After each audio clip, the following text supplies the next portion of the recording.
দেখেন ভাই, দেখেন এই ভিডিওটা একটু ভালো করে ফলো করেন। দেখেন টিকটক করতে গেছিল ছাদে, ছাদে গিয়ে টিকটক করার কারণে এই দেখেন উপরে ছিল কারেন্টের তার, শর্ট খেয়ে গেছে, ডাইরেক্ট আগুন লেগে গেছে।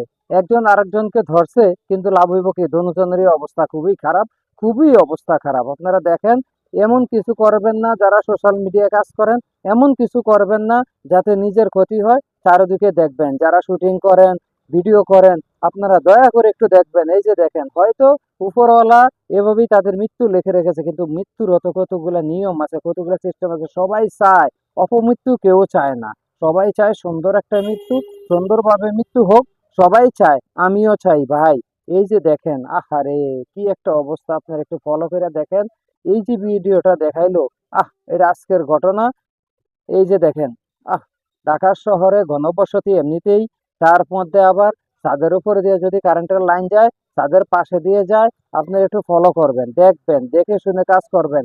এই যে দেখেন, সামান্য একটু ভুলের কারণে কারেন্টের লাইনে লেগে এমন অবস্থা হয়েছে, মানুষের শরীরে আগুন লেগে গেল। দেখেন এমন পরিস্থিতি, কি বলবো আর, এগুলা হৃদয় বিদারক ঘটনা। এগুলা আসলে বাধ্য হয়েই আমি আজকে এই ভিডিওটা রিয়াকশন দিলাম। কিন্তু আপনারা সবাই শেয়ার করবেন, যাতে সবাই সতর্ক হয়ে যায়, এমন ভাবে যেন কেউ কাজ না করে। টিকটক ভিডিও বানাইতে গিয়ে আজকে একটি ছেলে একটি মেয়ে, দেখেন কি অবস্থা। মেয়েটা মনে হয় কিছুটা, মানে মেয়েটা এখনো বেঁচে আছে। এই দেখেন ছেলেটা পুড়ে একদম নিচে পড়ে গেল, আর মেয়েটা উপরে আছে, ছাদের উপরে। মেয়েটা হয়তো যদি সঠিক সময়ে হসপিটালে নেওয়া যায়, হয়তো বা বাঁচতে পারে। আপনারা দেখেন কি অবস্থা ভাই। এমনটা, এমন মৃত্যু কেউ কখনো আশা করে না। যাক, আমি আবারও বলছি, যারাই ভিডিও করেন, যা কিছু করেন, টিকটক করেন, আসলে শহরের মধ্যে হয় কি, আপনার বাসার ভিতরে জায়গা কম থাকে, তাই সবাই অনেকেই আপনার ছাদটা বেছে নেয়। এই ছাদের লোকেশনটা বেছে নিতে গিয়ে আপনাদের উচিত চারিদিকে আশেপাশে আগে খেয়াল করা, আশেপাশে খেয়াল করে তারপরে কাজ করা।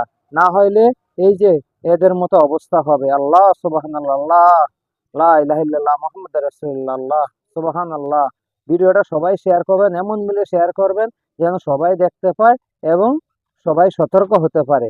কিন্তু আসলে আমরা কি বলবো, আর বলার মতো কোনো ভাষা নেই। এই ঘটনাটা এতটাই, দেখেন অবস্থা, এই যে দেখেন আগুনে জ্বলতে আছে মানুষ, মানুষের গায়ে এভাবে আগুন জ্বলতে আছে। আল্লাহ, মানুষের একটু আগুন লাগলে, একটু মানে আগুনে ছিটকা পড়লে কতটা কষ্ট হয়, ঠোসা ফুটে যায়। আর এই ব্যক্তির পুরো শরীর জ্বলে যাচ্ছে। অবস্থা দেখেন, এক আগুন দেখেছিলাম মাইলস্টোন স্কুলে, আর এই আর এক আগুন দেখতে আসছি ভাই। সুবাহান আল্লাহ, আল্লাহ, আল্লাহ রক্ষা করো। দেখেন অবস্থাটা কি অবস্থা, চারিদিক থেকে মানুষ চিল্লাচিল্লি করতে আছে। তারপরেও দেখেন ওদের জ্ঞান হইতে আছে না, কিভাবে ছাদে গিয়ে, আগে ছাদে যায় না, ছাদে আগে কেউই যায়নি, হয়তো এখন গেছে। যাক, দোয়া করি সবাই যেন ভালোভাবে সহি সালামতে থাকে। ইনশাআল্লাহ সবাই ভালো থাকবেন। ইনশাআল্লাহ ভিডিওটা শেয়ার করে দিবেন। আল্লাহ হাফেজ।